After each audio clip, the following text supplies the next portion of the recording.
Bonjour à tous, je m'appelle Ahavu et je suis enseignant à l'École supérieure polytechnique d'Antananarivo.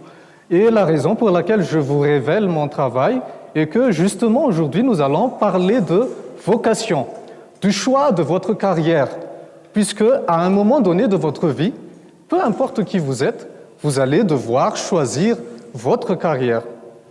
Donc, il y a des questions qui se posent à l'intérieur de chacun d'entre nous. Quelles questions? Comme par exemple, est-ce que le travail que je vais choisir va me permettre de subvenir aux besoins de ma famille? Est-ce que ça va me permettre de gagner assez d'argent? Est-ce qu'il y a un travail qui est supérieur à un autre travail? Ou bien est-ce qu'il y a un travail qui est moins important qu'un autre travail? Eh bien, pour répondre à cette question, je vais vous illustrer tout ceci par l'intermédiaire de quelques exemples. Premier exemple, le football.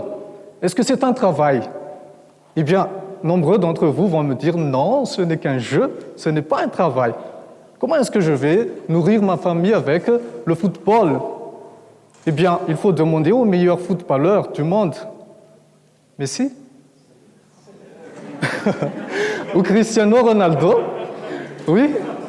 Donc, nous savons que Messi et Cristiano Ronaldo subviennent très bien aux besoins de leur famille. Et ils font beaucoup plus que ça. Qu'est-ce qu'ils font? Ils gagnent des millions d'euros en ne faisant que du football. N'est-ce pas?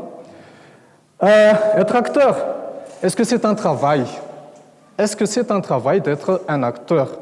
Eh bien, il y aura d'autres qui vont encore nous dire que non, ce n'est pas un travail. Bon, allez demander ça à Jackie Chan.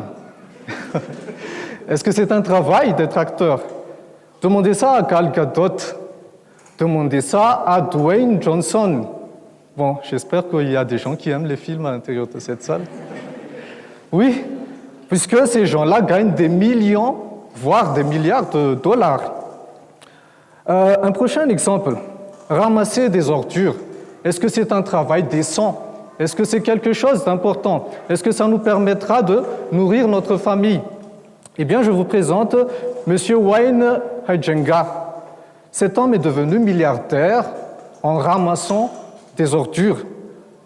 Et au moment de sa mort, il avait une fortune personnelle de 2,6 milliards de dollars. Alors, quel est le point commun entre tous les personnages que j'ai énumérés tout à l'heure?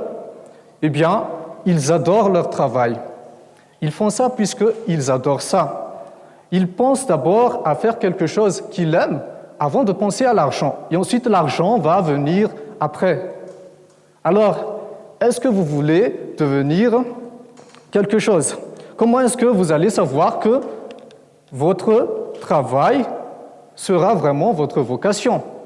Quelle est la question que vous devez vous poser? Eh bien, c'est cette question.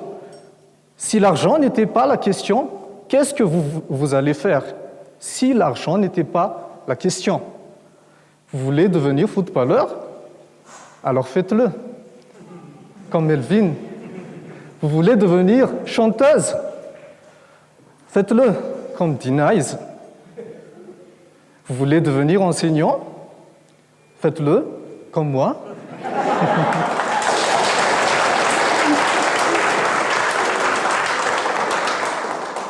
Et pour terminer mon intervention, j'aimerais que nous répétions ensemble 2 fois une citation que j'adore.